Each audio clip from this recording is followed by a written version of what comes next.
Bismillahirrahmanirrahim. Assalamualaikum warahmatullahi wabarakatuh. Ini cara jawab salamnya kayak udah ingin segera menyelesaikan pengajian kayaknya ini. Sekali lagi Assalamualaikum warahmatullahi wabarakatuh. Waalaikumsalam warahmatullahi wabarakatuh. Alhamdulillah wassalatu wassalamu ala Rasulillah Muhammad ibn Abdullah wa ala alihi wasahbihi mawala wa la haula wa la quwwata illa billah. Ma ba'd. Jamaah sekalian yang saya muliakan karena Allah Subhanahu wa taala. Alhamdulillah pada sore kali ini kita kembali dipertemukan di dalam majelis yang berkah ini. Mudah-mudahan ini menjadi salah satu wasilah agar kelak di yaumul mahsyar kita saling mencari, ya. Saling mencari, saling menolong, karena dalam sebuah ayat kalau tidak salah dalam surah Az-Zukhruf Allah Subhanahu wa taala pernah menjelaskan al-akhilla yauma idzin ba'dhum li ba'din adu illal muttaqin. Kelak di yaumul mahsyar seseorang yang selama kehidupannya itu berada di dunia mereka memiliki banyak sekali sahabat, tapi justru ketika berada di yaumul mahsyar mereka saling menjatuhkan begitu. Berarti apa? Sangat penting bagi kita mencoba untuk mencari teman yang senantiasa mengingatkan kepada kita terkait dengan permasalahan akhirat. Jangan sampai selama ini kita memiliki teman isinya cuma gosip saja, ya kan? Kita memiliki teman isinya cuma ya ngobrol-ngobrol bisnis saja semata dan tidak ada sama sekali yang mengingatkan di antara kita satu dengan yang lainnya terkait dengan permasalahan ukhrawi, terkait dengan permasalahan akhirat. Karena kalau seandainya hal tersebut terjadi, maka ini yang akan menjadi penyesalan terbesar. Karena kenapa? Kita dengan sahabat kita selama di dunia, nanti di yaumul mahsyar itu saling menjatuhkan. Ini gara-gara usi, orang umum bilang. Ini gara-gara usi yang simparna kesingga beta sholat. Ini gara-gara usi yang ajak beta gosip terus. Ini gara-gara usi, pokoknya saling menjatuhkan lah. Illal muttaqin, kecuali orang-orang yang bertakwa. Maka pada kesempatan kali ini saya diberikan sebuah amanah untuk melanjutkan pembahasan terkait dengan budi pekerti ataupun akhlak yang dimiliki oleh Rasulullah SAW. Karena kita tahu Nabi Muhammad SAW ini merupakan panutan kita, maka secara otomatis ketika kita menjadikan beliau sebagai idola, maka seluruh hal yang dilakukan oleh beliau itu harus kita contoh. Termasuk di dalamnya adalah fashionnya, gaya hidup beliau, penampilan beliau itu semuanya termasuk bagian dari ibadah ketika kita mencoba mengikuti Nabi. Maka berbeda misalnya ketika seseorang nih menggunakan gamis misalnya ya, menggunakan gamis yang pertama itu hanya sekedar fashion dan yang kedua dia menggunakan gamis itu memang untuk mencontoh apa yang dilakukan oleh Nabi. Dua hal ini berbeda. Pahalanya di sisi Allah Subhanahu wa taala berbeda. Karena belakangan ini kan sudah mulai tren gitu. Ya, pakai gamis apa segala macam. Bahkan saya dengar kemarin-kemarin ada yang ke ACC pakai gamis tuh, rame-rame. Laki-laki gitu. Ya bukannya tidak boleh, tapi tergantung dari niat orang tersebut. Dia menggunakan itu apakah memang mencoba untuk mengikuti Nabi atau hanya sekedar tren semata. Berarti apa? Ketika Nabi kita jadikan sebagai suri tauladan, maka otomatis identitas kita pada akhirnya kan jelas begitu. Ya kan? Ketika kita sudah menjadikan Nabi sebagai panutan kita, maka secara otomatis identitas kita itu jelas, tidak abu-abu. Menjadi kebiasaan Nabi misalnya, ini menjadi kebiasaan Nabi, beliau senantiasa mencoba untuk menyelisihi apa yang dilakukan oleh orang-orang non-muslim. Itu menjadi kebiasaan Nabi. Beliau tahu nih, kebiasaan orang non-muslim misalnya gaya sisirnya, gaya rambutnya, ya kan, gaya cukurnya misalnya dengan gaya model A misalnya. Itu Nabi tidak akan pernah mencoba untuk mencukur dengan potongan yang sama ataupun menyisir dengan gaya yang sama sebagaimana hal tersebut sudah identik dengan orang-orang non-muslim. Kenapa? Agar identitas kita sebagai seorang muslim itu jelas. Karena kadang-kadang kita sebagai umat Islam tidak lagi terlalu mementingkan terkait dengan permasalahan identitas itu sendiri. Ini bermasalah. Karena kalau seandainya bukan kita yang bangga dengan status keislaman kita, maka siapa lagi yang akan bangga dengan hal tersebut, ya kan? Maka apa? Di antara budi pekerti yang harus kita miliki, yang selama ini diajarkan oleh Nabi SAW, di antaranya adalah status kita, identitas kita itu harus jelas, ya kan? Jangan sampai status kita abu-abu. Kalau status kita abu-abu, yang dikhawatirkan Nabi SAW di Yaumul Mahsyar pun bingung nih, ini umatnya atau bukan nih? Kan harus jelas. Gaya penampilan apa macam, hadisnya terlalu jelas, terlalu banyak. Di antaranya Nabi kan pernah menjelaskan apa? Man tasyabbaha biqaumin fahuwa minhum. Barang siapa yang menyerupai sebuah kaum, berarti fahuwa minhum, dia termasuk dari golongan orang tersebut. Kadang-kadang ketika kita sudah demam apa? Drakor misalnya, ya kan? Akhirnya gaya bicaranya juga mulai berubah nih ke Korea-Koreaan. Kalau dulu misalnya ibu-ibu senang nonton telenovela, akhirnya gaya bicaranya pun sudah mulai ke Latin-Latinan. Misalnya yang laki-laki sukanya film barat apa segala macam, akhirnya gayanya sudah mulai ikut ke barat-baratan. Akhirnya identitas kita ini sudah mulai kurang jelas. Maka hal ini yang perlu kita perbaiki. Jamaah yang dirahmati oleh Allah Subhanahu wa taala, waktu menjelang waktu maghrib ini sangat cepat sekali. Kita persingkat saja, singkat-singkat saja. Dan di antara budi pekerti ataupun akhlak yang dimiliki oleh Nabi SAW adalah beliau itu senantiasa memiliki sifat malu. Yang mana hal ini kadang-kadang sudah hilang dari kalangan umat Islam. Malu itu menjadi identitas ataupun karakter dan juga budi pekerti yang dimiliki oleh Nabi SAW. Dan biasanya kita akan mengetahui di dalam beberapa hadis itu, di dalam beberapa riwayat dijelaskan, kita pasti bisa mengetahui Nabi SAW berada dalam situasi seperti apa dari raut wajahnya. Itu langsung terlihat. Ketika marah terlihat, ketika malu terlihat, ketika tidak senang terlihat langsung dari wajahnya. Karena memang raut wajah dia rata-rata tidak bisa berbohong. Misal contoh, kan Nabi suatu ketika pernah berdakwah kepada para pembesar kaum Quraisy nih. Tiba-tiba datang salah seorang sahabat yang notabene sebenarnya masih keluarga dari istrinya. Cuman lelaki ini, sahabat ini yang datang kepada beliau itu kondisinya buta dan dia mungkin tidak termasuk dari pembesar lah kalangan bangsa Quraisy. Ya bangsa mungkin orang tersebut mungkin ya biasa-biasa saja. Tapi permasalahannya sahabat ini, laki-laki ini yang datang kepada Nabi itu datang dengan kondisi buta, matanya tidak bisa melihat. Tuna apa? Tuna netra. Hal Nabi sedang ada tamu penting nih, istilahnya lah. Ada tamu penting, orang besar yang pada saat itu beliau sedang berdakwah kepada orang-orang penting ini. Tiba-tiba datang laki tersebut dan langsung ketahuan dari raut wajah yang dimiliki oleh Nabi. Tidak bisa berbohong. Ya kan? Kan ketahuan. Orang yang suka ketika ada orang lain datang ke kita, misalnya kan kita bisa ketahuan lah, ini kayaknya dia nggak suka nih sama kedatangan kita. Kayaknya dia welcome nih dengan kedatangan kita. Nabi pada saat itu tidak welcome, langsung mukanya berubah jadi masam.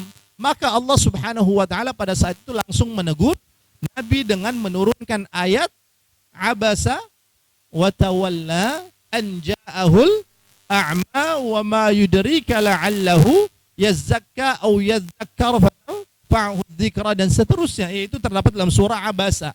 Apa arti Abasa? Muka masam. Apa maksudnya muka masam? Ya enggak suka, begitu ya, enggak welcome. Sekarang begini. Kenapa budi pekerti ini harus kita pelajari dan kita coba kembalikan dan kita terapkan di dalam kehidupan keseharian kita? Karena ternyata efek buruknya, keburukannya atau mudarat yang akan ditimbulkan ketika sifat ini hilang dari umat Islam itu sangat banyak sekali efek buruknya. Keburukannya sangat dahsyat sekali. Dalam sebuah hadis Nabi sallallahu alaihi wasallam beliau pernah menjelaskan, inna mimma adrakan nasi min kalamin nubuwatil ula. Sesungguhnya di antara perkataan atau di antara nasihat yang senantiasa diulang-ulang terus, disampaikan terus oleh nabi-nabi sebelum aku diutus adalah, kata Rasulullah, idza lam tastahi fasna' ma syi'ta. Ketika engkau tidak memiliki rasa malu, sifat malu, maka silahkan lakukan hal apapun sesukamu. Sekarang kita lihat, wanita-wanita muslimah misalnya, banyak di antara mereka yang tidak lagi memiliki rasa malu. Apa yang terjadi? TikTok misalnya, ya kan? Apa yang terjadi? Apa yang terjadi? Ya, goyang-goyang. Mau goyang apa? Caca, pucu-pucu, apa lagi? Ada saya kan? Dan pelakunya dia bukan orang non-muslim, orang Islam, wanita muslimah. Kenapa hal tersebut terjadi? Pertanyaannya, kenapa hal tersebut terjadi? Tidak ada lagi rasa malu. Ketika seseorang, Allah Subhanahu wa ta'ala sudah mengangkat sifat ataupun rasa malu dari dalam diri orang tersebut, maka dia tidak segan-segan, tidak sungkan-sungkan untuk mempertontonkan kemaksiatan di hadapan orang banyak. Kenapa? Tidak ada lagi memiliki rasa malu sama sekali. Tapi ketika dia memiliki rasa malu, maka secara otomatis dia akan berpikir, ya Allah, Allah telah memberikan kepadaku nikmat yang sungguh luar biasa. Allah Ta'ala hanya meminta kepadaku misalnya untuk menjaga sikap, ya kan? Untuk menjaga perilaku, untuk menjaga penampilan. Seorang laki-laki misalnya, yang dia itu senantiasa memiliki rasa malu, dia pasti akan senantiasa mencoba untuk menjalankan aturan-aturan yang selama ini telah disampaikan oleh Allah Subhanahu wa ta'ala ataupun Rasulnya. Sekarang pertanyaannya, kita tahu takwa adalah menjalankan perintahnya dan menjauhi larangannya. Pertanyaannya, kira-kira lebih besar penekanan yang mana antara menjalankan perintah dan menjauhi larangan? Kan ini kan dua hal yang berbeda kan?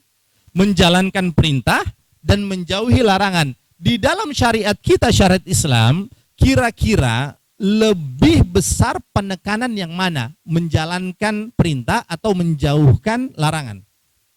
Menjauhi larangan.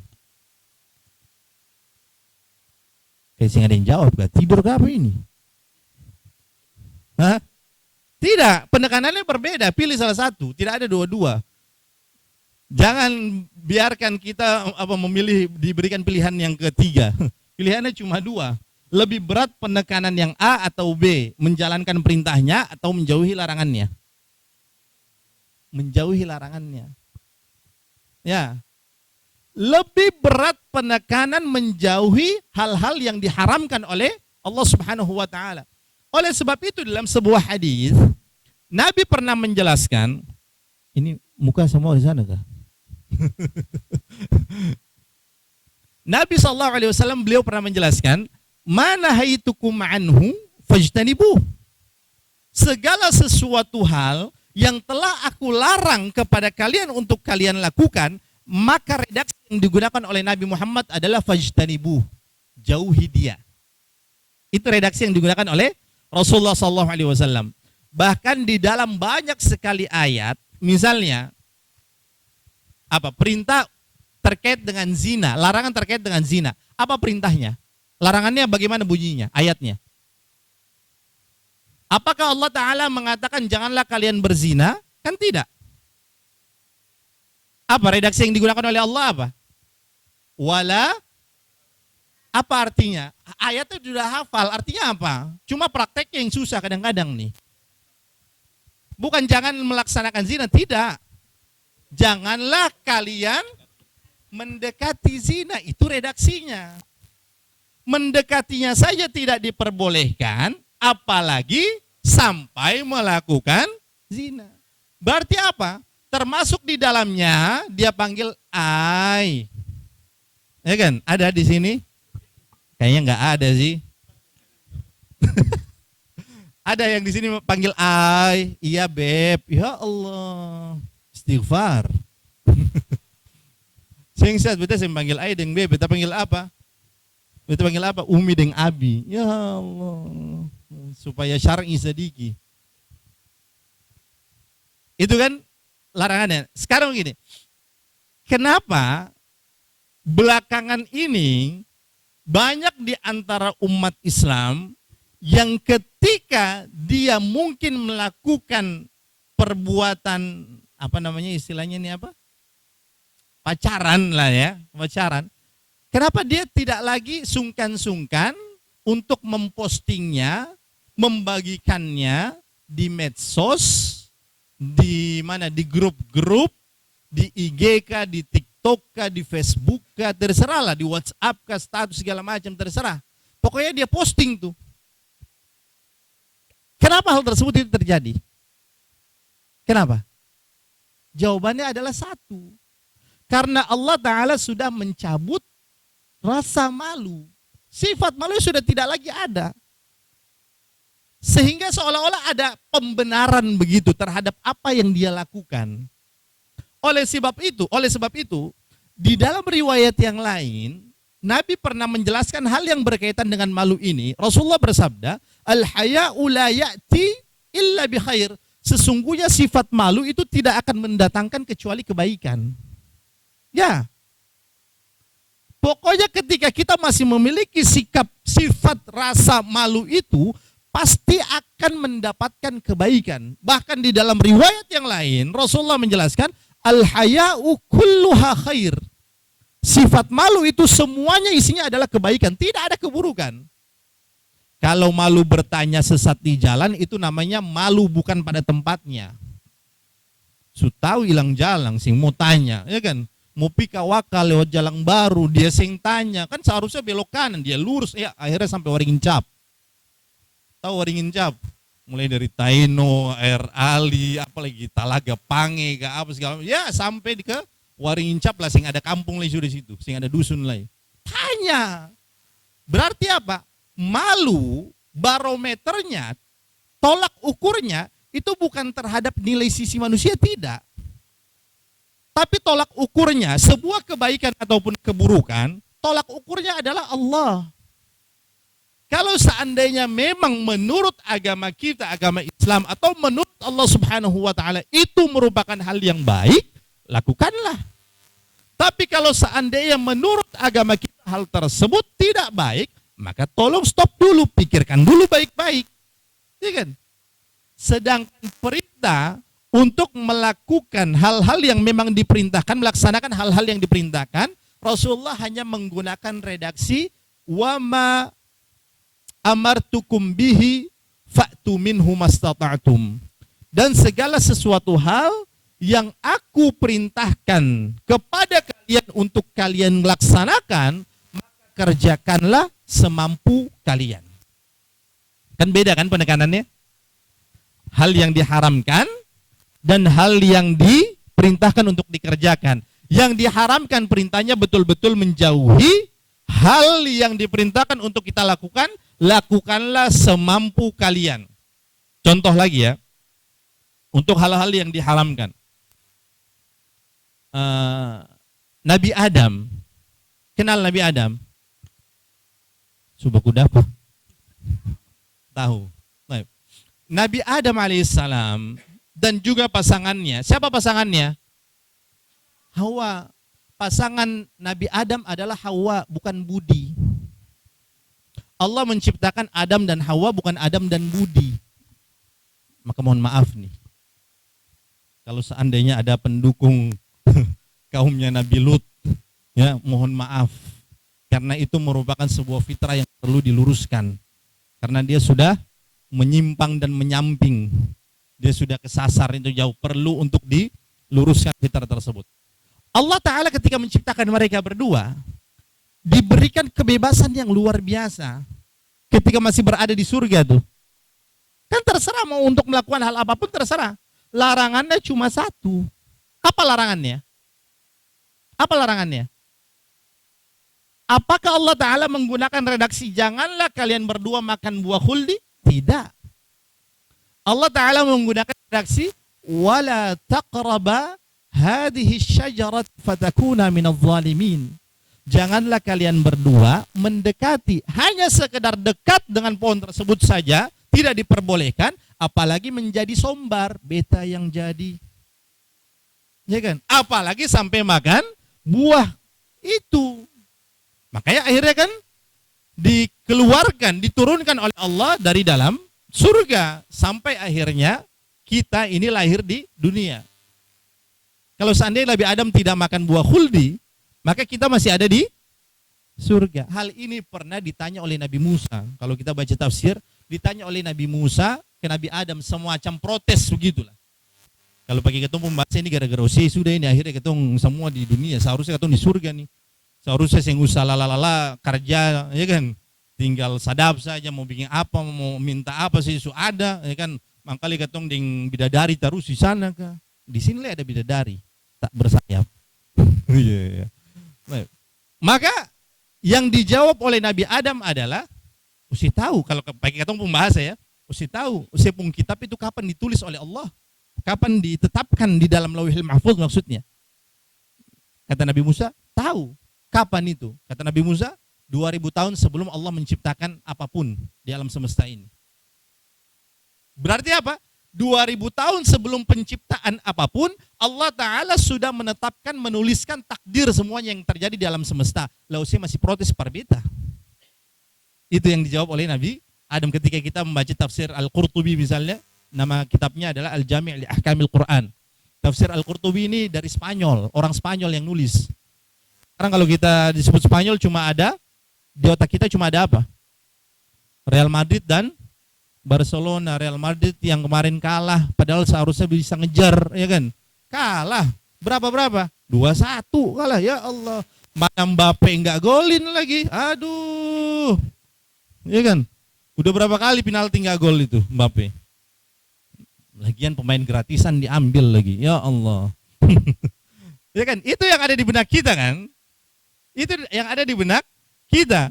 Spanyol cuma ada Real Madrid dan Barcelona. Tapi dulu ketika disebut Spanyol, ada kitab namanya Al-Jami' li Ahkamil Quran. Ada kitab namanya Bidayatul Mujtahid. Ada ulama-ulama besar yang lainnya yang semuanya itu merupakan ulama yang diakui oleh umat Islam. Bahkan buku mereka, karya mereka itu menjadi rujukan sampai detik ini. Ada kitab tafsir, ada kitab fikih, ada kitab hadis, ada kitab-kitab yang lainnya. Itu orang Spanyol. Jadi dulu mereka berbicara menggunakan bahasa Arab. Nah, saya sedikit melanjutkan hadisnya ya. Ini masih berkaitan dengan malu tadi. Contoh lagi, ketika Allah Ta'ala melarang kita untuk mengkonsumsi minuman keras, judi, judol, ya kan? Pinjol juga mungkin, apalagi mengundi nasib termasuk di dalamnya mungkin masih percaya dengan cek-cek kodam. Tapi alhamdulillah sekarang udah mulai jarang tuh muncul. Kemarin sering muncul tuh di mana? FYP ya, di TikTok ya kan. Sekarang kan sudah mulai jarang kan. Tapi sebelumnya cek kodam iseng-iseng aja kita ya. Kadang-kadang apa ya kodamnya? Oh ular, wah naga. Oh percaya lagi kan. Mengundi nasib dan lain sebagainya. Perintahnya apa? Larangannya apa? Apakah kalian jangan lakukan hal tersebut? Tidak.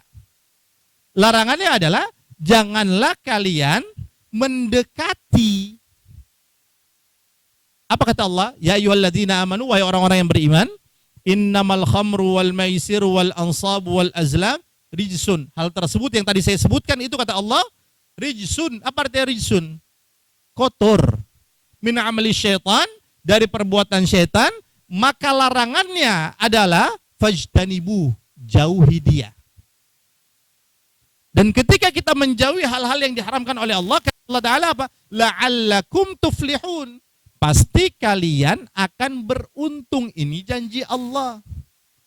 Ini janji Allah. Sekarang kenapa orang ketika ditawarkan sopi dia minum, tapi giliran ditawarkan babi dia mau makan. Dia bilang babi ini haram. Lalu sopi halal. Kan sama-sama haram kan? Dua-duanya kan haram. Tapi kenapa ketika sopi dia minum, tapi babi dia sing mau? Dia bilang sing beda, yang satu halal, yang satu haram. Bagaimana ini? Kan kacau. Ini kan kacau. Jadi tidak ada ceritanya ketika kita melanggar aturan yang telah ditetapkan oleh Allah, maka ketong akan mendapatkan manfaat sing ada, kebaikan sing ada sama sekali. Karena redaksinya jelas. Udah mau maghrib? Belum. Di dalam riwayat yang lain, Nabi SAW beliau pernah menjelaskan, ala wa inna likulli malikin hima. Ketahuilah setiap raja, kan di Ambon ini kan banyak raja nih, kan di Maluku kan banyak raja kan. Setiap raja kata Rasulullah, ala wa inna likulli malikin hima. Setiap raja itu memiliki hima. Hima ini artinya penjagaan. Pak, kan biasanya raja-raja ini memiliki aturan-aturan yang mereka buat ya. Aturan adat apa segala macam, ada sasi ya kalau sing salah, ada aturan ini, nanti kalau seandainya melakukan ini dia dihukum. Tujuannya untuk apa sih aturan tersebut? Apa tujuannya? Untuk kemaslahatan rakyatnya, untuk kemaslahatan ataupun kebaikan bawahannya, warganya. Termasuk di dalamnya juga adalah untuk kebaikan pegawainya. Maka ada aturan-aturan yang dia buat nih. SOP masuk jam sekian, pulang jam sekian, harus ada target ini A dan B dan C misalnya. Tahun ini targetnya sekian, tahun ini targetnya sekian. Itu kan pasti ada. Tujuannya untuk kemaslahatan kita. Itu kata Rasulullah, ala wa inna likulli malikin hima. Ketahuilah setiap raja itu pasti mereka memiliki penjagaan. Dan kata Nabi dalam hadisnya adalah ala wa inna lillahi maharimu. Dan ketahuilah penjagaan yang Allah Ta'ala berikan kepada kita sebagai hamba-hambanya adalah apa-apa yang telah ia tetapkan sebagai hal-hal yang diharamkan. Itu penjagaan Allah. Jadi jangan kita merasa ketika di dalam agama Islam ini ada hal-hal yang tidak boleh untuk kita lakukan, itu untuk mengekang kita, tidak. Justru sebaliknya, itu merupakan bentuk bagian dari penjagaan Allah terhadap kita sebagai hambanya. Kan kita dijaga oleh Allah. Kalau seandainya kita tidak mau untuk dijaga, maka apa yang akan terjadi? Ketika kita melanggar aturan-aturan tersebut, pasti kita akan mendapatkan susah sendirilah istilahnya. Keburukan sendiri yang akan kita dapatkan. Sekarang, tadi misalnya terkait dengan permasalahan perzinahan. Kalau seandainya ada di antara umat Islam yang mencoba untuk mengadopsi apa yang selama ini dilakukan oleh orang-orang barat, apa yang akan terjadi? Apa yang akan terjadi? Kira-kira laki-laki mau tanggung jawab? Sing ada. Pak ini kalau seandainya su tahu mai su badang dua, belum nikah, lari. Orang SBT bilang gimana? Demi Allah. Demi Allah, dong lari. Lari, tidak ada yang mau bertanggung jawab. Bertanggung jawab pun itu pasti karena terpaksa. Dan biasanya setelah itu apa? Karena memang dari awalnya itu orientasinya bukan karena mencari ridha Allah, ya kan? Akhirnya setelah dia menikah karena terpaksa sing lama bisa lagi. Belum lagi kalau seandainya dia malu apa mengaborsi segala macam, ya kan? Itu hal yang akan terjadi ketika kita tidak lagi memiliki rasa malu. Sifat malu itu tidak ada. Orang yang memiliki rasa malu misalnya, walaupun mungkin dia melakukan kemaksiatan, tapi dia tidak mau hal tersebut diketahui oleh orang lain. Itu seseorang yang masih memiliki rasa malu. Karena tidak bisa dipungkiri, semua di antara kita ini senantiasa melakukan kesalahan. Cuma perbedaannya adalah ketika seseorang masih ada sifat malu, pasti dia akan sembunyi-sembunyi melakukan kemaksiatan itu. Dia tidak mau hal tersebut diketahui oleh orang lain. Karena dia merasa, ya Allah, bagaimana ya? Walaupun mungkin ketika dia berada pada kondisi sendiri, mungkin dia melakukan kemaksiatan ya. Tapi dia sih mau ketahuan. Dia masih memiliki rasa malu. Contoh lagi. Orang yang biasa sholat 5 waktu, tepat pada waktunya, berjamaah lagi. Tiba-tiba dia terlambat bangun. Maka dia tahu ini kan merupakan sebuah kayak kelalaian lah yang dia lakukan. Lantas ketika dia hendak melakukan salat ini, pergi menuju ke masjid, mungkin ada 1-2 orang yang melihat bahwa kita ini terlambat pada saat itu. Padahal masih dikerjakan tepat pada waktunya, cuma terlambat berjamaah saja. Dan dia merasa itu merupakan sebuah aib. Berbeda lagi dengan orang yang memang tidak pernah sama sekali melakukan salat berjamaah, tidak pernah sama sekali bangun subuh. Itu memang tidak ada lagi rasa malu, tidak ada lagi rasa bersalah ketika dia melakukan kesalahan. Padahal Nabi SAW beliau pernah menjelaskan al-birru husnul khuluqi. Namanya kebaikan itu semuanya isinya adalah perangai yang baik, akhlak yang baik. Kebaikan itu semua isinya adalah akhlak yang baik. Berarti barometernya siapa? Tolak ukur itu kebaikan atau bukan itu siapa? Allah kan, Allah dan Rasulnya. Wal ithmu, dan namanya sebuah dosa ataupun kesalahan adalah mahaka fi sadrika wa karihta ayyattali'a hinnas, yaitu ketika terdapat getaran ataupun bisikan di dalam hati ketika engkau melakukan kemaksiatan. Misal, ayo dibetulkan dulu safnya. Yang bapak-bapak mungkin maju ke depan saja, yang bapak-bapaknya. Ya. Masya Allah, ramai banget Bang Fadli nih. Iya. Ini alhamdulillah. Alhamdulillah Ustaz. Setahun.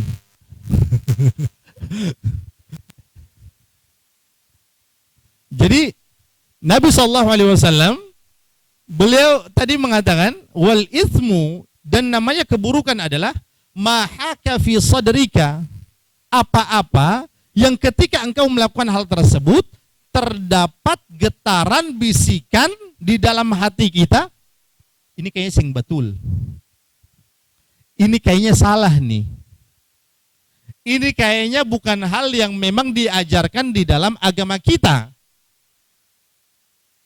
Ketika masih terdapat getaran bisikan di dalam hati kita bahwasanya apa yang kita lakukan itu sing betul, maka itu merupakan pertanda masih ada keimanan di dalam kita. Ya. Orang yang memiliki sifat malu, pasti dia akan malu untuk melakukan kemaksiatan. Dia pasti akan malu. Dia tidak mau hal tersebut itu terlihat, terdengar, dan diketahui oleh orang-orang lain. Dan dalam lanjutan hadisnya yang berkaitan dengan penekanan dua hal yang berbeda tadi, yang lebih besar penekanan untuk menjauhi hal-hal yang diharamkan karena itu merupakan bagian dari penjagaan Allah Subhanahu wa taala, karena dengan menjauhi hal-hal tersebut kita akan mendapatkan maslahat ataupun kebaikan. Di dalam lanjutan hadisnya Rasulullah menjelaskan wa ma amartukum bihi fa'tu minhu mastata'tum. Dan apa-apa yang telah aku perintahkan kepada kalian untuk kalian lakukan, maka kerjakanlah semampunya. Contoh misalnya, kan kita diajarkan dan dianjurkan untuk memperbanyak puasa sunnah kan? Wajib ya tentu. Sunnah juga dianjurkan untuk diperbanyak kan? Betul atau tidak nih? Betul. Maka menjadi kebiasaan Nabi setidaknya berapa hari dalam satu bulan beliau puasa sunnah? Senin Kamis sudah 2. Senin Kamis berapa pekan di dalam satu bulan? Taruhlah 4 lah. Kalau 2 kali 4 sudah 8. Tambah ayyamul bid 3 hari sudah 11. Taib. Berarti di antara puasa sunnah yang dianjurkan dalam satu bulan kurang lebih sekitar 11 hari. Pertanyaannya, kalau seandainya kita mampu untuk melakukan puasa 11 hari, tapi kita tidak melakukan 11 hari, kita cuma buat 9 hari, boleh atau tidak? Boleh atau tidak? Dapat dosa enggak? Sing, ya kan? Kan sing dapat dosa karena itu sunnah. Sing bisa bikin 9 hari, bikin cuma 2 hari saja, boleh ke sing? Dapat dosa ke sing? Dalam satu bulan katong sing puasa sunnah sama sekali, karena mulut terlalu galuju. Ya, mulu nih, walaupun dia pun otak sudah bilang diet, cuma pagi-pagi baku dapat dengan kue porcis, roti gula, ya kan, nasi kuning muka Al-Fatah. Akhirnya ditunda tuh diet, ya kan, dia makan. Nah, pertanyaannya, berdosakah kita ketika tidak mengamalkan amalan sunnah tersebut? Tidak. Karena kenapa? Kata Rasulullah, dan apa-apa yang telah aku perintahkan kepada kalian untuk kalian kerjakan, maka lakukanlah semampunya. lakukanlah semampu kalian. Berarti kalau seandainya kita cuma mengerjakan 1 hari, 2 hari, tidak menjadi masalah. Yang penting semampu kita. Tapi bukan berarti menjadi sebuah pembenaran akhirnya kita tidak pernah sama sekali melakukan amalan sunnah. Ini juga keliru. Memang terdapat hadis suatu ketika Nabi ini pernah didatangi oleh seorang laki-laki. Dia minta pendapat kepada Nabi. Ya Rasulullah, wahai Rasulullah, ara'aita, apa pendapatmu ya Rasulullah? Idza shallaitul maktubat, ketika beta cuma salat 5 waktu saja. Wa sumtu Ramadan, dan beta cuma melaksanakan puasa Ramadan, sing pernah tambah sama sekali. Salat sing pernah salat sunnah, puasa sing pernah puasa sunnah. Wa ahlaltul halal, dan saya melakukan apa-apa yang dihalalkan. Wa ahramtul haram, atau wa haramtul haram, dan saya menjauhi hal-hal yang diharamkan. Maka pertanyaan lelaki tersebut kepada Nabi adalah, a'adkhulul jannah, apakah saya akan masuk surga? Maka Rasulullah menjelaskan, qala na'am, ya, saya akan masuk surga. Dia cuma mengamalkan hal-hal yang wajib saja tanpa menambah dengan hal-hal yang sunnah. Berarti mafhum mukhalafah, pemahaman yang terbaliknya yang seharusnya kita pahami adalah orang yang melakukan wajib saja dapat surga, apalagi ditambah dengan hal-hal yang sunnah. Karena ketika beribadah harus terdapat 2 unsur di dalam ibadah kita. Jamaah, di belakang sibuk sendiri, ketong di muka ini mulu babu saya, Abang Fadli, ya Allah. Dengar Ustaz, cuma bicara lah di belakang, sing papa Ustaz. Nah, jadi sampai mana tadi? Lupa. Ketika Allah Subhanahu wa ta'ala memerintahkan kepada kita untuk melakukan sebuah hal, maka lakukanlah semampu kita. Orang yang melakukan amalan yang wajib saja sudah pasti masuk surga, apalagi ditambah dengan amalan yang sunnah. Cuma permasalahannya, sejauh mana kita bisa memastikan bahwasanya ibadah wajib yang selama ini ketong lakukan diterima oleh Allah? Itu pertanyaannya. Selama ini ketong sholat. Ini ada sholat ke sing? Sekarang. Belum. Sedikit lagi. Pertanyaannya, dari mulai kita akil baligh sampai detik ini kita melaksanakan salat, ada yang bisa menjamin salat kita diterima oleh Allah? Puasa yang selama ini kita kerjakan, sudah berapa menit lagi? 2 menit.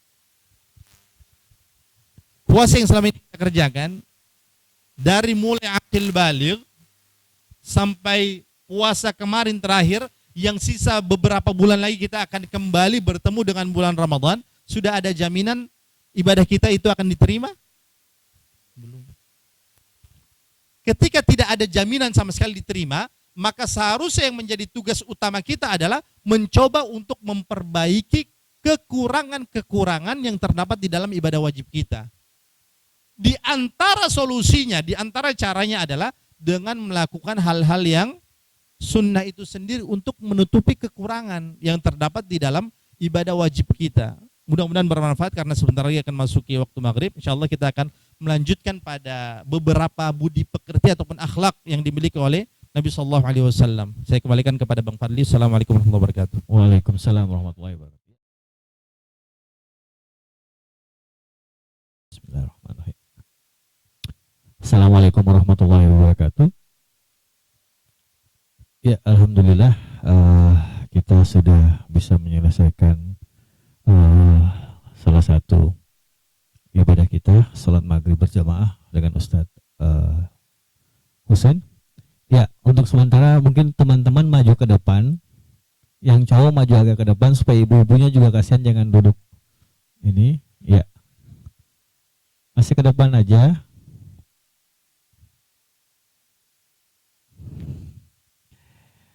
Ya, kita akan lanjutkan sedikit kajian kita di hari ini. Dan di sesi kedua ini kita akan lebih banyak kepada interaksi dengan Bapak Ibu jamaah sekalian. Jadi kalau di awal tadi Ustaz sudah bicara terkait dengan budi pekerti Rasulullah atau akhlak Rasulullah yang dia ada salah satunya adalah malu. Nah di sesi kedua Ustaz akan melanjutkan, tapi Bapak Ibu jamaah jika ingin bertanya, dipersilahkan bertanya. Langsung bertanya kepada Ustadz untuk apa yang ingin ditanyakan terkait dengan apa yang disampaikan ataupun di luar hal-hal yang disampaikan oleh Ustadz. Yang pasti di pertama tadi kita sudah tetap mendengar bahwa Ustadz berkali-kali menyatakan bahwa tempatkanlah rasa malu sehingga itu menjadi kebaikan bagi kita sekalian. Nah untuk itu saya akan melanjutkan di sesi yang kedua ini. Silakan Ustaz. Bismillahirrahmanirrahim. Assalamualaikum warahmatullahi wabarakatuh. Alhamdulillah wassalatu wassalamu ala Rasulillah Muhammad ibn Abdullah wa ala alihi wa sahbihi mawala wa la hawla wa la quwwata illa billah ma ba'd. Jamaah sekalian, sebelum melanjutkan pada bagian yang berikutnya, sedikit masih berkaitan dengan malu.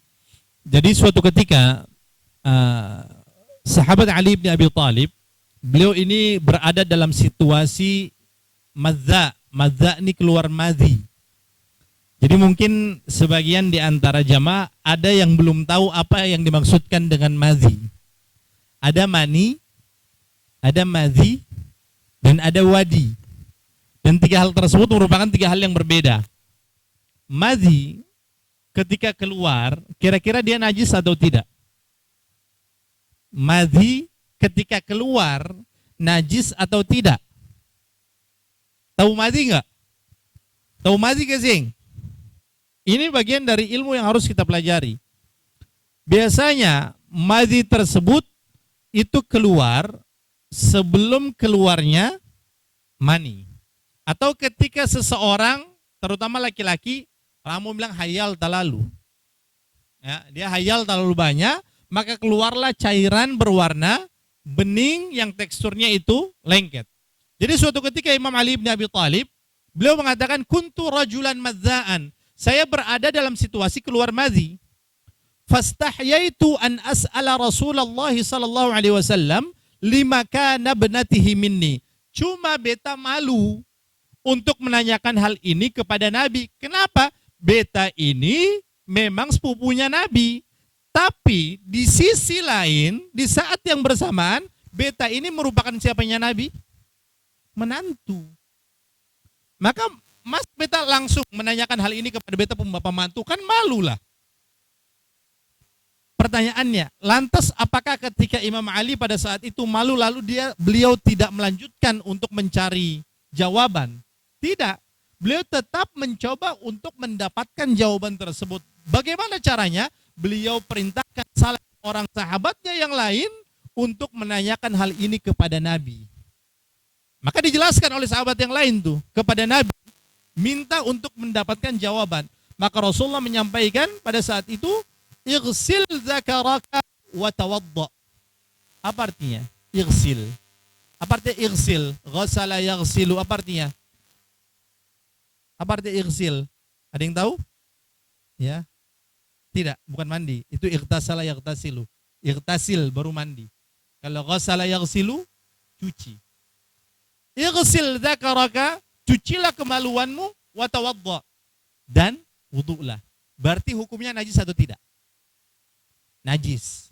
Tapi ketika madhi itu keluar, dia tidak diwajibkan bagi kita untuk mandi, hanya untuk sekedar membersihkan daerah, tempat, ataupun pakaian yang terkena madhi sampai bersih. Lalu setelah itu silahkan kalian berwudu. Itu perintah Nabi. Beda lagi ketika mani yang keluar. Kalau mani yang keluar, dia tidak najis, tapi diwajibkan bagi kita untuk mandi wajib, mandi janabah. Pertanyaannya adalah, kalau orang yang akan melakukan hubungan dalam tanda kutip, ya suami istri, yang halal tentunya, jangan yang haram. Yang halal tentunya, itu hampir bisa dipastikan akan keluar madhi terlebih dahulu. Itu hampir bisa dipastikan. Tapi kalau dia sedang tidur lantas langsung mimpi basah, maka pada saat itu madhi tidak keluar. Dia langsung keluar mani, madhi tidak keluar. Kecuali kalau maninya dikeluarkan dengan cara paksa, itu madhi pasti keluar. Ya, madhi baru mani. Ini bagian dari ilmu yang harus kita mengerti, karena dia berkaitan dengan permasalahan taharah. Itu sedikit ya. Melanjutkan terkait apa tadi? Malu. Yang berikutnya di antara budi pekerti yang dimiliki oleh Nabi Shallallahu Alaihi Wasallam, beliau itu merupakan seorang nabi yang memiliki sifat pemberani luar biasa. Bayangkan kalau seandainya nabi kita ini merupakan seorang nabi yang penakut, apa yang akan terjadi? Bagaimana beliau bisa berdakwah ketika beliau merupakan seorang nabi yang mungkin beliau itu penakut? Kan tidak akan mungkin dakwah bisa tersebar. Maka Nabi SAW merupakan seorang nabi yang memiliki sifat sangat pemberani sekali. Bisa diketahui dari apa? Pernah suatu ketika Nabi ini sedang melaksanakan tawaf. Tawaf di mana? Tawaf di mana? Di MCM. Tawaf di mana? Di Ka'bah kan, mengelilingi Ka'bah. Tiba-tiba ada intel. Di sini ada intel. Ada intelnya orang-orang Quraisy pada saat itu yang senantiasa mengawasi gerak-gerik Rasulullah dan juga para sahabatnya. Diperhatikan betul. Dan Nabi tahu keberadaan mereka. Maka pada saat itu yang diperintahkan oleh Nabi kepada para sahabat yang sedang melaksanakan tawaf adalah untuk membuka bahu kanan. Ya. Pakaian ihram yang mereka gunakan untuk dibuka bahu sebelah kanan, pundak sebelah kanan dibuka. Sehingga hal tersebut akhirnya ditetapkan sebagai syariat ketika kita melakukan ibadah haji ataupun umrah, terutama bagi laki-laki. Kalau perempuan perempuan membuka apa? Kalau laki-laki kan sunnahnya ketika tawaf yaitu apa? Yang kita lakukan apa? Apa disebut dengan apa? Ittiba, membuka bahu sebelah kanan. Dan pada saat tersebut Nabi memerintahkan kepada para sahabatnya untuk melakukan ramel, lari-lari kecil. Untuk menunjukkan kekuatan umat Islam dan juga untuk menunjukkan kekompakan yang dimiliki dan juga keberanian yang dimiliki oleh umat Islam pada saat itu.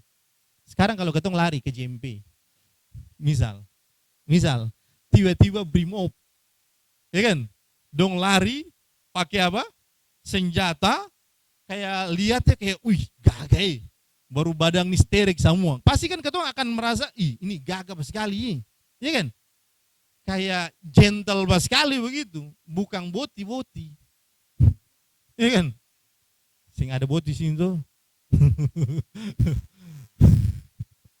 ya kan? Karena badannya sterek apa segala, gagah, begitu kan? Nah, pada saat itu Nabi memerintahkan hal yang sama kepada para sahabatnya untuk menunjukkan kekuatan yang dimiliki oleh umat Islam. Sehingga ketika mereka melihat kekuatan umat Islam, lari itu intel-intelnya orang-orang kaum kafir Quraisy di dalam peperangan Uhud. Sebagian sahabat, terutama yang anak-anak muda nih, yang mereka belum sempat mengikuti perang Badar, maka mereka seolah-olah ingin kayak apa ya, anggaplah kayak merasa bersalah begitu karena belum sempat mengikuti perang Badar. Maka sebagian sahabat, terutama yang anak-anak muda, mengusulkan kepada Nabi, ya Rasulullah, kalau memang seandainya tidak ada sama sekali wahyu atau perintah dari Allah terkait dengan strategi perang pada kali ini, pada pertempuran yang akan kita lakukan, maka ketong usul untuk apa? Mencegah orang-orang Quraisy jangan sampai mereka masuk ke dalam kota Madinah. Karena ketika mereka defensif, bertahan saya di dalam kota Madinah, yang dikhawatirkan umat Islam banyak yang syahid. Terutama dari kalangan ibu-ibu, anak-anak, dan juga orang tua. Jangan sampai hal tersebut itu terjadi. Maka beta usul ya Rasul, katong cegah mereka di sebuah tempat yaitu dekat dengan Bukit Uhud itu, Gunung Uhud. Mendengar usulan ataupun masukan dari sebagian sahabat tersebut, maka yang dilakukan oleh Rasulullah adalah beliau langsung mengambil baju perangnya, baju besinya langsung beliau gunakan. Ini menandakan bahwa Nabi Muhammad pemberani luar biasa. Melihat apa yang dilakukan oleh Nabi, sahabat yang mengusulkan tersebut merasa jangan sampai gara-gara beta akhirnya Nabi langsung melakukan hal tersebut. Merasa tidak enakan. Maka kata Rasulullah pada saat itu, pantang bagi seorang Nabi ketika sudah mengenakan baju perangnya untuk kembali lagi ke tempat asalnya. Itu pantang. Saya akan mungkin. Maka wajar ketika Rasulullah SAW beliau pernah menjelaskan al-mu'minul qawi khairun wa habbu ilallah minal mu'minid dhaif. Seorang mukmin yang kuat khairun, dia jauh lebih baik, wa habbu ilallah, dan jauh lebih dicintai oleh Allah minal mu'minid dhaif, dari seorang mukmin yang lemah. Makanya kita lihat di sini ada yang suka sepedaan, ya kan? Jalan-jalan, misalnya lari, jogging, kadang-kadang main pingpong. Lihatnya di mana? Di status saja. Lihatnya di status, ya kan, rajin olahraga. Ini kan dalam rangka untuk menjaga kesehatan. Kenapa? Orang yang sehat maka otomatis dia bisa melaksanakan ibadah secara sempurna dibandingkan orang yang lemah.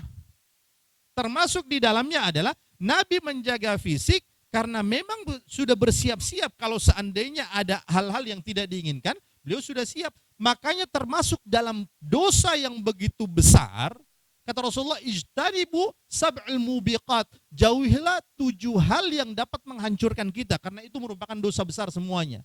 Dan diantaranya adalah beliau menyebutkan at-tawalli yaumuz zahf, yaitu kabur di saat kondisi perang. Ketika kita sudah berada di medan pertempuran, Nabi tidak pernah memiliki sifat takut, tidak pernah sama sekali. Malah beliau berada di barisan terdepan. Perang apapun Nabi itu berada di barisan terdepan. Bukan beliau di belakang layar. Bukan beliau cuma memerintahkan, tidak. Beliau bertempur secara langsung. Itu yang kedua. Dan yang ketiga, kita persingkat, di antara budi pekerti ataupun akhlak yang dimiliki oleh Nabi adalah beliau memiliki sifat yang namanya penyabar. Sabar. Kita bisa bayangkan kasing, kalau seandainya Nabi pun sifat itu sama kayak katong. Apa? Sumbu pendek. Ya, sumbu pendek. Alias pemarah yang bisa sabar marsadikil yang bisa. Ya Allah. Ibaratnya ketika di lampu merah nih baru kuning mau hijau, orang di belakang suklakson lah, akhirnya katong hogor sudah. Iya kan? Sini, sing lihat kan? Ijo sebelum, ya kan? Tapi Nabi kan tidak. Beliau penyabar luar biasa. Kira-kira, beta mau tanya, sabar itu ada batasannya ke sing? Sabar itu ada batasannya atau tidak? Nabi kan penyabar, ya kan? Pertanyaan sederhananya adalah, kira-kira sabar itu ada batasannya atau tidak? Ketika ada yang bilang sabar ada batasannya, berarti dia sing sabar. Ya. Ketika ada statement sabar ada batasannya, ada batasan, berarti dia sing sabar, dia tidak sabar. Tapi juga sabar, ya sabar saja. Ya kan? Antri misalnya kan, tunggu di CS, ya kan, di teller antri urutan sekian, waduh rame lagi hari Jumat atau hari Senin rame lagi kan. Itu kan kita butuh kesabaran luar biasa, walaupun di dalam hati, ya Allah lama banget ini kan, antrinya lama banget. Makanya karena saking istimewanya pahala orang yang bersabar, dia termasuk salah satu amalan yang mana pemiliknya itu akan mendapatkan pahala tidak ada batasannya sama sekali dari Allah. Tidak ada batasannya. Itu diantara ganjaran bagi mereka orang yang bersabar. Karena sulit, maka ganjarannya pahala tiada batas, tanpa ada batasannya, alias unlimited. Tidak ada batasannya. Allah Subhanahu wa taala berfirman, "Innama yuwaffas sabiruna ajrahum bighairi hisab." Sesungguhnya Allah taala akan memberikan ganjaran bagi orang-orang yang bersabar, pahala yang tidak ada batasannya sama sekali. Dan kata para ulama, sabar itu terbagi menjadi 3 macam. Apa dia? Yang pertama adalah as-sabru inda ta'atillah. Sabar dalam rangka melakukan ketaatan, itu butuh kesabaran. Kita salat 5 waktu nih setiap hari, itu butuh sabar atau tidak? Butuh. Yang tidak sabar pasti dia akan mulai berguguran, sama halnya ketika tarawih. Tarawih yang tidak sabar, dia hanya akan melakukan tarawih 3 hari awal, setelahnya hilang. Walaupun 3 hari awal ini tarawih niatnya udah beda nih. Apa? Cari apa? Cari jodoh. Wah ilah, ya kan lipstiknya luar biasa, pakai blush on, pakai eyeshadow, pakai eyeliner, hatta air liur dia pakai. Ya kan, kadang-kadang niat yang perlu untuk diluruskan. Tapi ketika dia tidak sabar di dalam melakukan ibadah, berguguran. Puasa Ramadan, namanya puasa Ramadan berapa lama? Berapa lama? Puasa Ramadan berapa lama? 1 bulan kan? Ini 3 hari habis itu batal. Kadang-kadang batalnya setengah hari udah batal, ini kan berarti dia tidak sabar di dalam taat kepada Allah. Yang berikutnya, sabar yang kedua adalah as-sabru an ma'siyatillah. Sabar untuk tidak melakukan kemaksiatan, butuh kesabaran. Terkait dengan hubungan dia, status dia dengan lawan jenis misalnya. Ketika dia bersabar, dia pasti akan menjaga iffahnya. Dia pasti akan menjaga kesuciannya, dan dia hanya akan memberikan hal tersebut kepada pasangannya yang betul-betul halal. Butuh kesabaran, dia tidak akan mungkin melakukan kemaksiatan. Sabar untuk tidak melakukan A, tidak melakukan B, itu kan butuh kesabaran. Dan yang ketiga kata para ulama, yang termasuk dalam kategori sabar adalah as-sabru indal ibtila. Sabar ketika Allah Ta'ala berikan ujian musibah kepada kita, itu juga butuh kesabaran. Ketika kita sedang berkendara di jalan, tiba-tiba tanpa sengaja ada seseorang yang mungkin menyenggol kita. Habis itu apa yang terjadi? Dia langsung menghantam, pum. Begitu lihat lawannya ini sudah jatuh, ya Allah, sabar ya Allah. Sabar apa tuang? Sudah pebala nih, ya kan? Subala dia sampai jatuh, baru dia bilang, ya Allah sabar, sabar. Itu tidak sabar. Karena sabar ketika diberikan ujian adalah inda sadmatil ula. Ketika hal tersebut pertama kali terjadi, itu bisa sabar kesing. Ketika dia mampu untuk mengendalikan amarahnya, emosinya, itulah orang yang betul-betul bisa untuk bersabar. Dan yang terakhir kita tutup ya, di antara budi pekerti yang dimiliki oleh Nabi SAW adalah beliau memiliki sifat yang namanya pemaaf. Nah, ini juga sulit nih. Ini juga sangat sulit nih. Apalagi memaafkan kesalahan mantan misalnya. Itu sulit sekali. Betul? Betul. Itu sangat sulit sekali untuk melupakan kesalahan mantan. Kenapa? Ya Allah, udah terlalu banyak memang kesalahannya sampai tidak bisa dilupakan. Sulit memang memaafkan. Apalagi dia sangat banyak berbuat kesalahan sampai akhirnya kita ditinggalkan gitu kan. Ya Allah, ini kenapa nyambung ke situ mulu ya?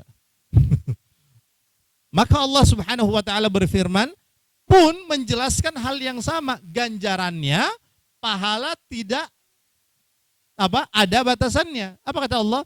Faman 'afa wa aslaha fa ajruhu 'ala Allah. Barang siapa yang mampu memaafkan kesalahan orang lain, lantas dia melakukan kebaikan kepada orang tersebut, fa ajruhu 'ala Allah. Maka balasannya, ganjarannya itu langsung dari Allah Subhanahu wa taala. Kurang pemaaf apa Nabi kita dengan orang-orang yang selama ini menyakiti beliau, tetap beliau maafkan. Beliau maafkan semua kesalahan yang telah mereka lakukan kepada beliau alaihissalam. Ini sedikit budi pekerti akhlak yang dimiliki oleh Nabi SAW. Berikutnya saya kembalikan kepada Bang Fadli, karena memang tadi katanya sedikit saya, berikutnya mungkin ada sesi diskusi mungkin. Ya, baik Ustadz. Jadi kita sudah dapat lagi yang disampaikan oleh Ustadz. Setelah tadi malu, ada yang namanya Rasulullah itu punya sifat penyabar, pemaaf, pemberani. Yang pasti itu ada hal-hal yang sebenarnya simple Ustadz ya. tapi pada pelaksanaannya tidak semudah itu. Tadi kayak dibilang oleh Bapak tadi ya, apalagi kalau memaafkan mantan terindah, itu paling susah kayaknya ya. Memaafkan mantan, yang anehnya mantan terindah. Iya kan? Kalau berarti yang sekarang itu bukan yang terindah sebenarnya. Berarti yang harus dimaafkan itu adalah mantan terindah itu ya. Ya. Jadi Bapak Ibu jamaah, kita akan berikan waktu untuk yang ingin bertanya, berdiskusi dengan Ustadz seputar apa yang disampaikan oleh Ustadz tadi. Namun ada hal-hal yang memang harus kita perhatikan ya dari apa yang disampaikan oleh Ustadz. Ya, sifat Rasulullah yang pemberani ya. Memang kita juga memang harus berani. Apalagi untuk teman-teman, maaf sekali lagi untuk teman-teman yang marketing kayak Pupim lagi gitu kan. Kalau saya berani berarti ya nunggak bertahun-tahun dan berbulan-bulan. Makanya mesti harus berani memang. Tapi karena berani karena benar. Ya orang berutang masa kita nggak boleh nagih. Cuman ya itulah Ustadz, kalau di Ambon ini pas tagih dia sudah ada dan parang kan ketum pikiran lagi ya.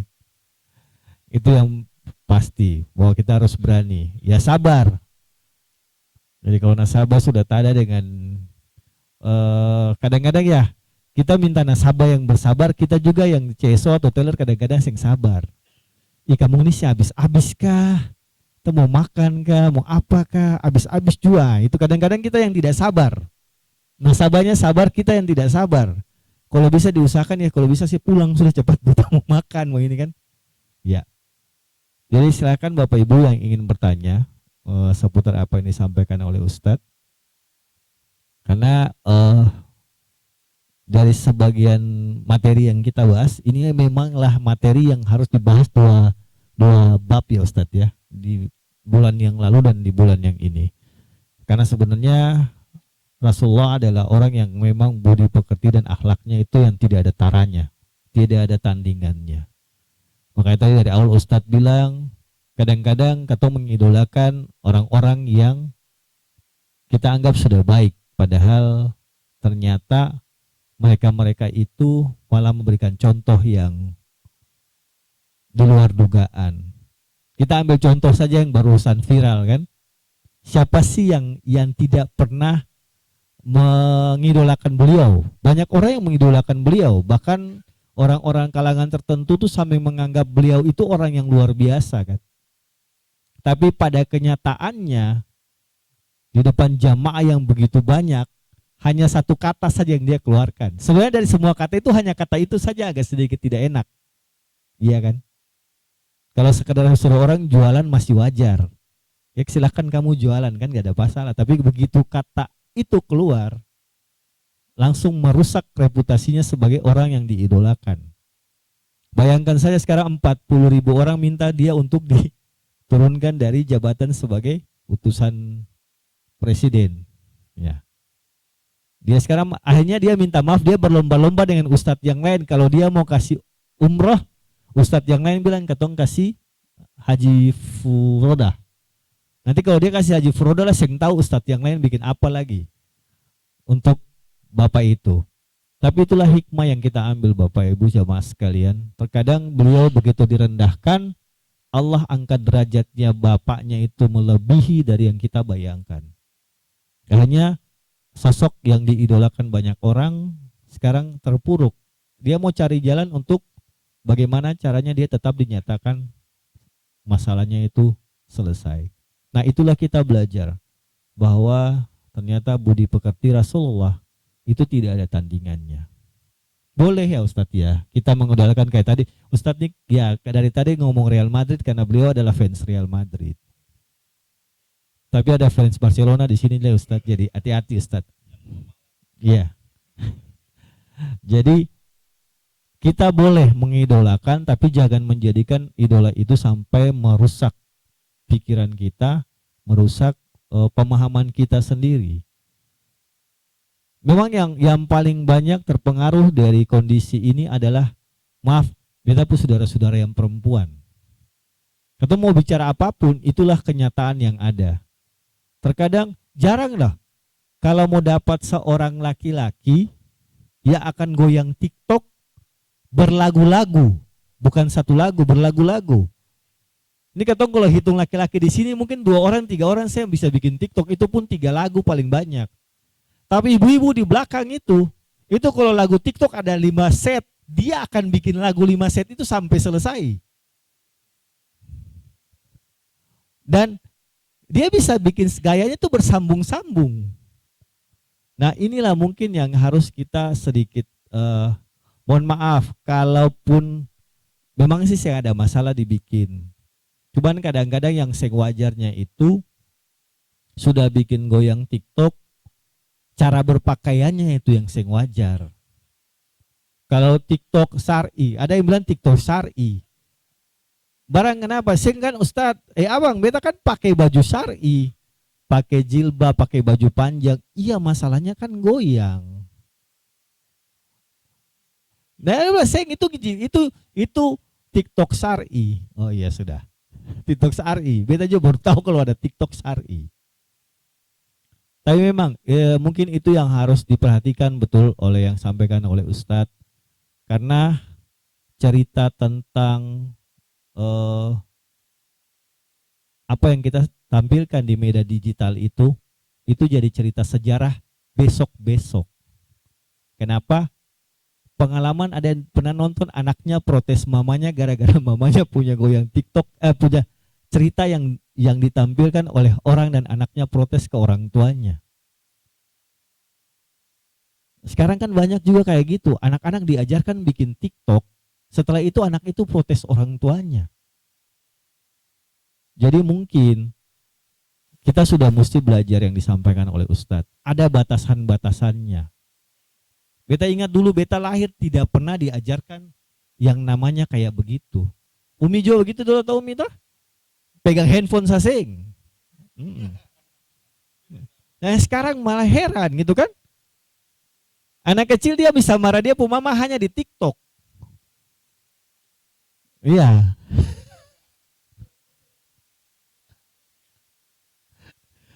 Ya kalau FB ya. Jadi ini mungkin Bapak Ibu jamaah, dari sini kita harus sudah lebih hati-hati. Betul juga yang dibilang Ustadz, mohon maaf saya tidak juga menyinggung, tapi yang tadi dibilang oleh Ustadz, Allah menciptakan Adam dan Hawa bukan Adam dan Budi. Bukan Nur dan Aisyah. Tapi kalau ada kenyataan kan yang terjadi juga sekarang seperti itu. Dan efeknya kasihan ke teman-teman kita yang juga sesama di kantor. Kadang-kadang kan kita kalau melihat juga kita merasa risih. Tapi ketika kita mau menyampaikan juga kita pada akhirnya punya batasan-batasan. Nah dari sini mungkin teman-teman yang di perbankan, kalau punya lingkungan seperti itu, bolehlah kita menjaga. Tidak ada salahnya mengingatkan teman-teman kita untuk jangan sampai seperti itu. Karena ya, sudah banyak ceritanya. Bahkan di Indonesia sendiri ada desa di daerah Jawa yang ternyata Allah hilangkan desa itu dalam satu malam. Karena apa? Satu kampung itu kerjanya setiap malam hanya pesta dan mereka berhubungan suami istri, anak dan ibu, ayah dan anak perempuan. Saudara kandung melakukan itu. Akhirnya desa itu dihilangkan oleh Allah dalam sekejap. Kita belajar di Italia, ada satu daerah yang gunung meletus sekaligus hilang itu satu daerah itu, yang sampai sekarang daerah itu terkenal hanya karena kehidupannya mereka hampir sama dengan yang dilakukan di zaman Nabi Lut. Nah itu yang kita sebenarnya menjaga ke anak-anak kita saat ini. Benar yang disampaikan Ustadz dari tadi ya Ustadz, itu cerita sejarah semuanya. Jadi mungkin dari hal yang ada saat ini, saya menyampaikan kepada saudara-saudara teman-teman kita, mari kita lebih menata kehidupan kita, terutama kepada anak-anak kita, sehingga jangan sampai kehidupan ke depan nanti saudara-saudara kita atau anak-anak kita melakukan hal-hal yang di luar dugaan kita sendiri. Ya. Mungkin sebelum kita mengakhiri, jikalau memang tidak ada pertanyaan, kita akan meminta Ustadz untuk memimpin kita dalam doa. Kita akan berdoa bersama-sama. Silakan Ustaz. A'udzu billahi minasyaitonir rajim. Bismillahirrahmanirrahim. Alhamdulillahirabbil alamin. Allahumma shalli wa sallim ala sayyidina Muhammad wa ala ali sayyidina Muhammad.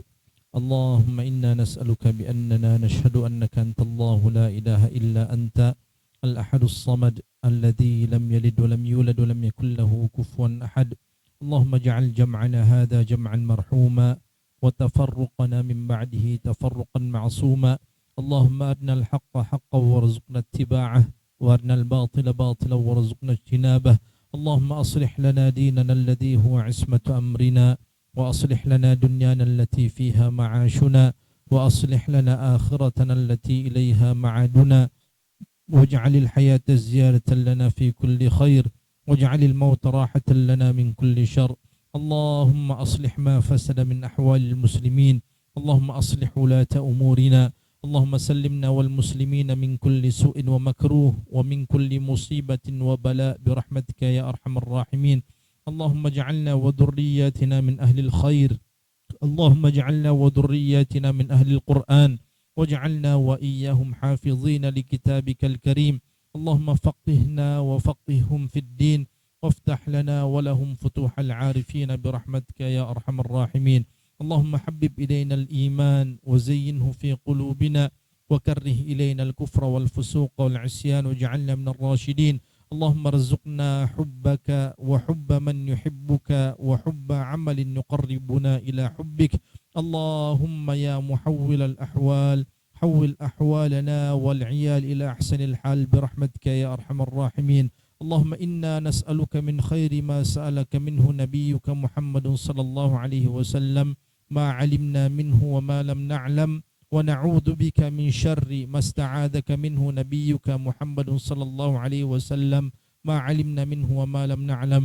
اللهم يا حي يا قيوم برحمتك نستغيث أصلح لنا شأننا كله ولا تكلنا إلى أنفسنا طرفة عين. اللهم بأسمائك الحسنى وصفاتك العليا أن تستجيب جميع دعواتنا. ربنا اغفر لنا ولوالدينا وارحمهم كما ربونا صغارا ولجميع المسلمين والمسلمات والمؤمنين والمؤمنات الأحياء منهم والأموات. ربنا هب لنا من أزواجنا وذرياتنا قرة أعين واجعلنا للمتقين إماما. ربنا آتنا في الدنيا حسنة وفي الآخرة حسنة وقنا عذاب النار. وصلى الله على سيدنا محمد النبي الأمي وعلى آله وصحبه وسلم. الحمد لله رب العالمين.